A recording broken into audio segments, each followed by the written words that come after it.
మైదుకూరుకు చెందిన ప్రతి అక్కకి, ప్రతి చెల్లెమ్మకి, ప్రతి అన్నకి, ప్రతి తమ్మునికి, ప్రతి అవ్వకి, ప్రతి తాతకి నమస్కారం. నేను వైఎస్ వివేకానందరెడ్డి గారి కూతుర్ని, డాక్టర్ సునీతమ్మని.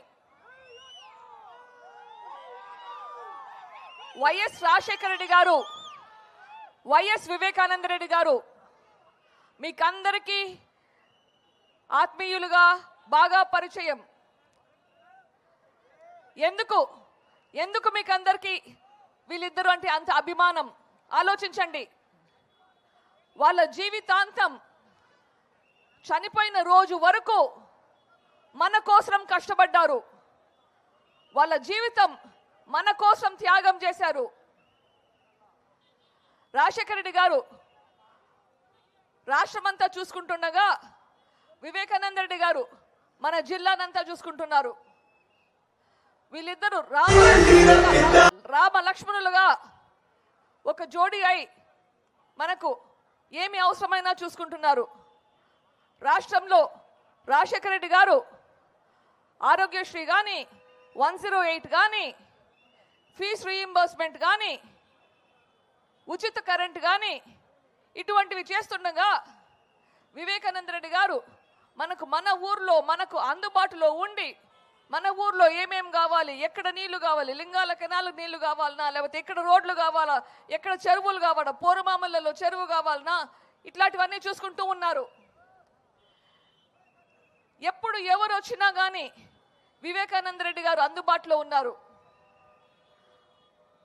మనకి ఇంట్లో కష్టం వచ్చినా, మన వీధిలో కష్టం వచ్చినా, మన ఊర్లో కష్టం వచ్చినా ప్రతి ఒక్కటి చూసుకునేదానికి ఎప్పుడు మనకు అందుబాటులో ఉండి, ఉదాహరణకు ప్రతి సోమవారం కడపలో ఎవరు వచ్చినా కానీ కలిసి అర్జీ పెట్టుకుంటే అది తీసుకొని పోయి కలెక్టర్ కానీ, ఎస్పీ కానీ, ఏ ఆఫీసు కానీ తీసుకెళ్ళి మిమ్మల్ని ఏ అవసరం వచ్చినా ఆదుకునేవారు. అలాగే ప్రతిరోజు వేకువజాము నుంచి పడుకునే వరకు ఇంటికి వచ్చినా, ఆఫీస్కి వచ్చినా మిమ్మల్ని ఆదుకునేవారు. అటువంటి మనిషి వివేకానంద రెడ్డి గారు.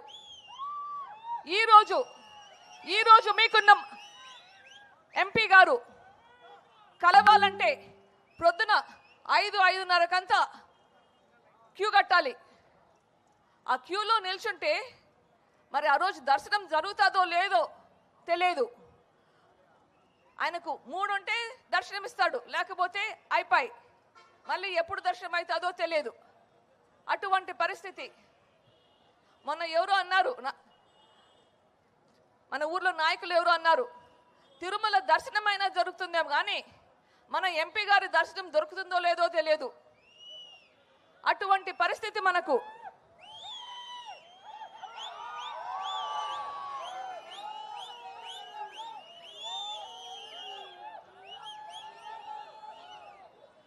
ఈరోజు వివేకానంద రెడ్డి గారిని దారుణంగా హత్య చేసి 5 సంవత్సరాలు అయ్యింది. 5 సంవత్సరాలు అయ్యింది. ఆలోచించండి. రాజశేఖర రెడ్డి గారు, వివేకానంద రెడ్డి గారు ఎంత అన్యోన్యంగా ఉన్నారో. రాజశేఖర రెడ్డి గారు మాటలు మనకి ఇంకా గుర్తొస్తున్నాయి. వివేకానంద రెడ్డి గారి గురించి, ఈయనకు శత్రువులు లేరు, అజాత శత్రువు. ఈయనకి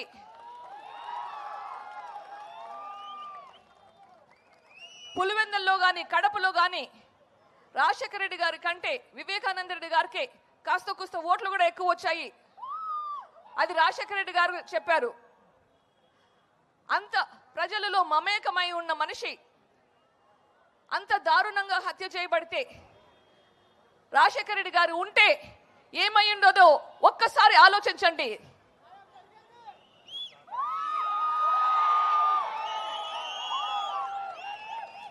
ఒక్కసారి ఆలోచించండి. నేను చెప్పాల్సిన అవసరం లేదు. మీరు ఊహించుకోవచ్చు ఏమై ఉంటుందో. ఆ దోషులకు ఏమై ఉంటుందో మీరే ఊహించుకోవచ్చు.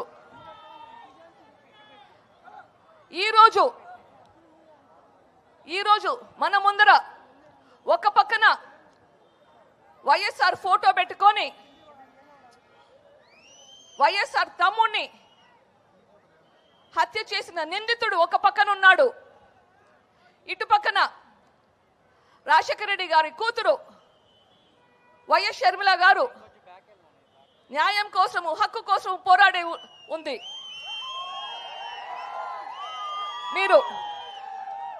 మీరు వైఎస్ఆర్ గారి ఫోటో పెట్టుకొని ఉన్న నిందితుడికి ఓటేస్తారా, లేదా న్యాయం కోసం పోరాడే వైఎస్ రాజశేఖర రెడ్డి గారి కూతురికి ఓటేస్తారా?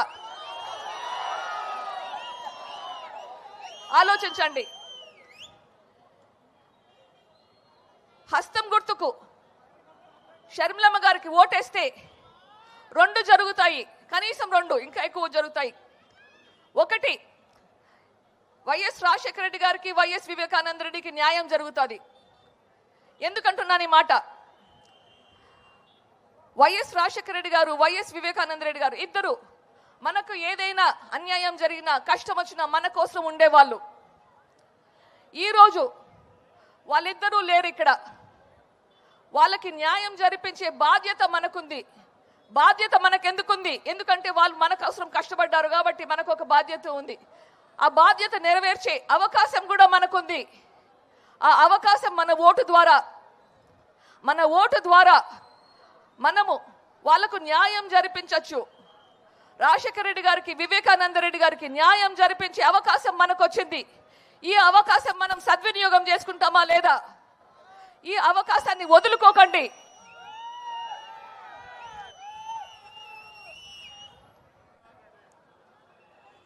ఈరోజు హస్తం గుర్తుకి ఓటేసి షర్మిలమ్మను గెలిపించి రాజశేఖర రెడ్డి గారికి, వివేకానంద రెడ్డి గారికి న్యాయం జరిపించండి. షర్మిలమ్మకు ఓటేసి ఆ మహానుభావులిద్దరికి ఆత్మశాంతి కలిగేలా చేయండి.